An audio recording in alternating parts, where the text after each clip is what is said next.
Muy buenos días, tengan apreciables maestrantes. Me dirijo a ustedes el día de hoy para dar inicio con la materia que nos ocupa, que lleva por nombre Derecho y Educación. Como es bien sabido, y me presento, mi nombre es María Catalina Domínguez Nájera, soy doctora en Derecho y en esta ocasión vamos a abordar propiamente nuestros temas que dan inicio, dentro de ellas que son la norma. Vamos a iniciar partiendo de qué es la norma. Cuando hablamos de la norma, pues hablamos propiamente de esta forma específica de conjunción de instrumentos jurídicos normativos que se encuentran de manera literal comprendidos dentro de un instrumento. Al hablar de este es un instrumento jurídico, es decir, lo que de manera literal se encuentra comprendido dentro de un instrumento como tal, ¿no?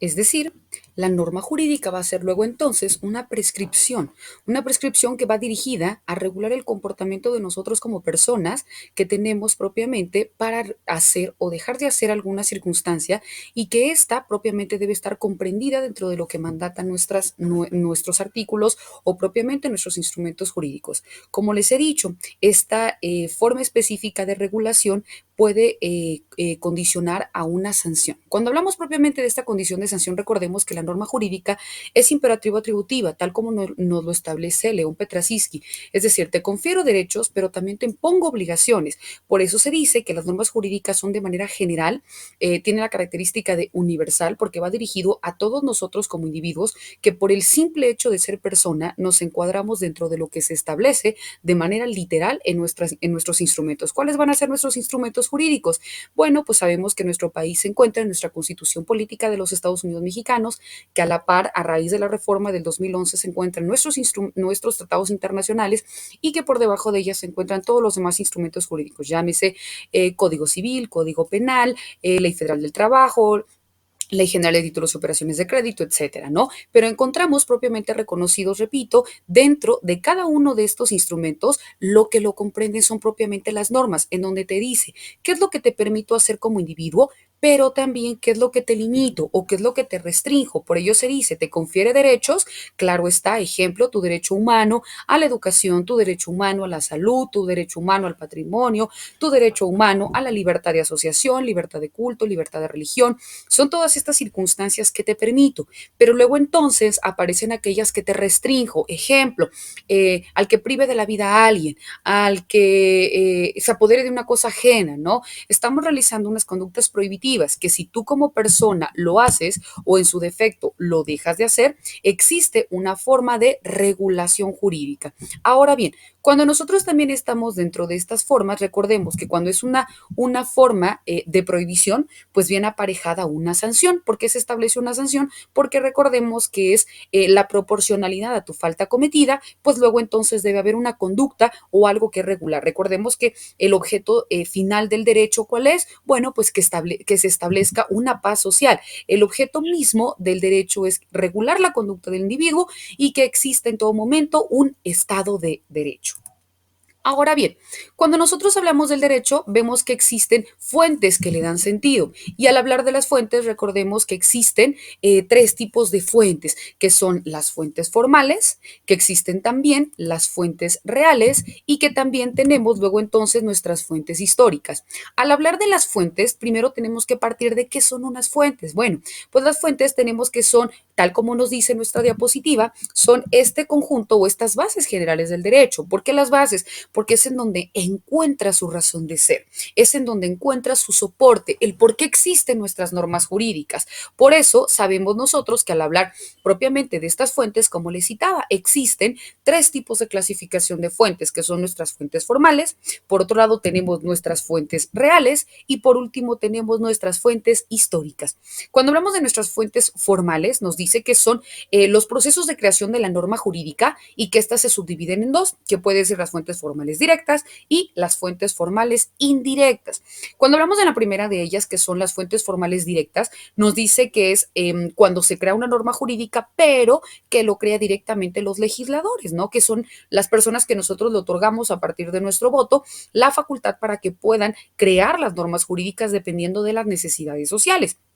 Pero también existen las fuentes formales indirectas, y estas indirectas es cuando los legisladores no realizan por sí mismos las normas jurídicas, es decir, porque se establece esta condicionante, pero aquí entra propiamente la actividad de los particulares, es decir, nosotros como individuos, independientemente de que no seamos legisladores, pero conocemos que existe una problemática social y que no existe una regulación como tal, entonces podemos a través de un proceso de investigación, de redacción, de recopilación de información, ¿por qué no presentaron un proyecto o presentaron un proceso de investigación ante el Congreso, ya sea el Congreso de la Unión o el Congreso del Estado, para que en ese mismo sentido se den a la tarea de investigar si la problemática que nosotros estamos planteando no existe propiamente una regulación y pues que también en ese mismo sentido se establezca una forma específica de regulación. Y tal es el caso, un ejemplo de ello, pues la Ley General de Acceso a las Mujeres, una vida libre de violencia, ¿no? Que se establece a partir de un proyecto de iniciativa que lo establece Marcela Lagarde, porque se da cuenta que en la ciudad, en Ciudad Juárez, Chihuahua, pues existía propiamente esta muerte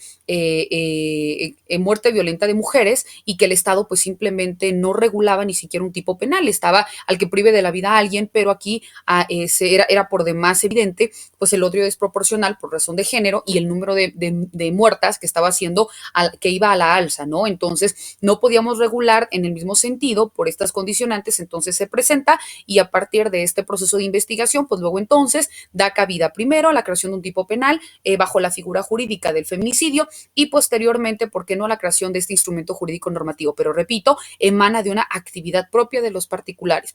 Después encontramos a las fuentes reales y estas son bastante sencillas, ¿no? Estos son los elementos, como bien nos dice, que determinan el contenido de las propias normas, es decir, el por qué se crean las normas jurídicas. Recordemos que las normas jurídicas se crean por necesidades actuales, reales e inminentes, es decir, por situaciones que ahorita están siendo objeto de regulación y que luego entonces tenemos que crearla. Recordemos que el ser humano, por naturaleza, el ser humano va cambiando y en el mismo sentido se deben adecuar las normas jurídicas que le van a dar protección o certeza.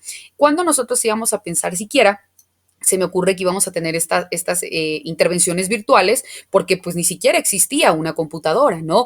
Cuando nosotros íbamos a pensar hacer una transferencia interbancaria para comprar algo, ¿no? Pues no existía una banca móvil. Cuando nosotros íbamos a pensar en la protección de nuestros datos personales o que existiera la policía cibernética o el ciberbullying o las criptomonedas, ¿no? Pero todo esto se va realizando, ¿por qué? Porque las necesidades propias de nosotros como individuo pues van evolucionando. Luego entonces tiene que ir en el mismo sentido la creación de estas leyes. Entonces nos dice que las fuentes reales, nuestras normas se crean, se modifican, es decir, se reforman o se abrogan dependiendo de la naturaleza y de la evolución del individuo dentro de una sociedad.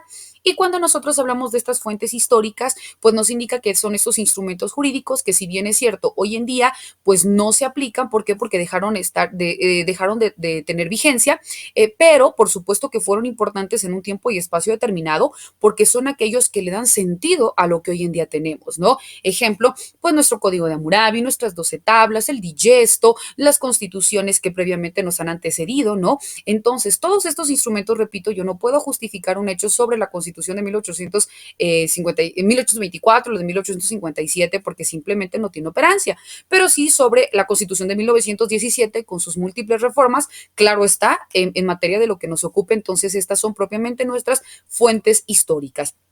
Cuando hablamos dentro de las fuentes formales, la primera de ellas es la ley, ¿no? Y cuando hablamos de la ley es propiamente esta norma jurídica o este compendio, un instrumento jurídico, pues que es dictada por el legislador, porque recordemos que se considera como ley cuando ya ha sido previamente publicada en el Diario Oficial de la Federación para que yo la pueda aplicar.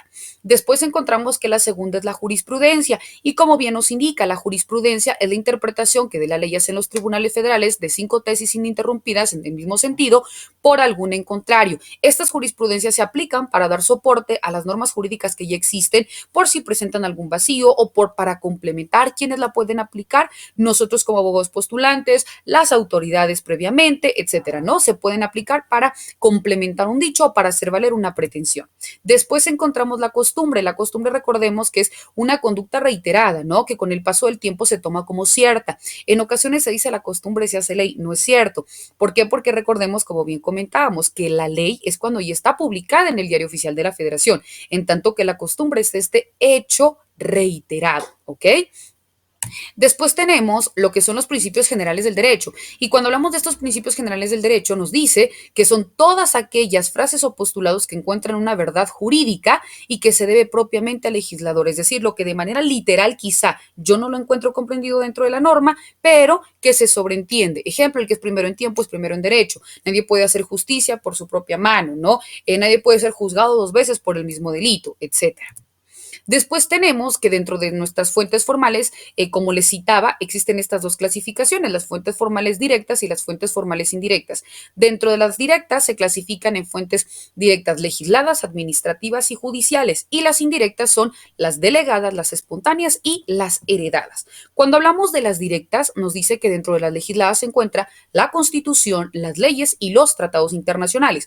La Constitución hemos citado, pues que es este cuerpo normativo que en nuestro país se encuentra en igualdad jerárquicamente hablando de los tratados internacionales y es en donde se encuentran comprendidos nuestros derechos humanos. Recordemos del artículo 1 al artículo 29 constitucional, nuestros derechos humanos. Del artículo 30 en adelante son propiamente la parte orgánica, que es la cuestión organizacional y estructural que tiene el Estado. Después encontramos las leyes, que como hemos dicho es este cuerpo normativo que lo crean nuestros legisladores y que es la fuente principal de nuestro derecho. Después tenemos los tratados internacionales, que son aquellas formas específicas o acuerdos entre dos o más países que van a tener este efecto y consecuencia entre los que los suscriben y que pueden ser de manera inminente, deben ser verbales, pero, perdón, de manera inminente deben ser escritos. Sin embargo, existen casos de excepción en lo que se les da certeza jurídica cuando son de manera verbal y que obligan a las partes que lo firman o lo ratifican. Dentro de las administrativas se encuentran los reglamentos. Los reglamentos sabemos que son dictados por una autoridad netamente administrativa y que se encuentra por debajo de la ley misma. Después tenemos las judiciales, que son estos precedentes judiciales, que son aquellos conjuntos de disposiciones o precedentes que le sirven al juez para poder tener una mayor claridad al momento de emitir una resolución.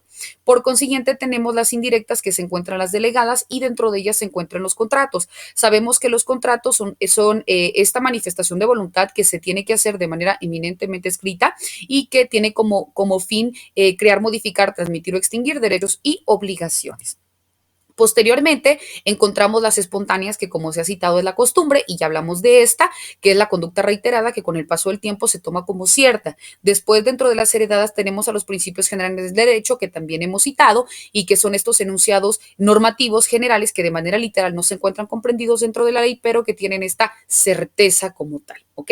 Dentro de esto, compañeros, bueno, estamos hablando de manera genérica acerca de los temas que comprenden nuestra primera unidad.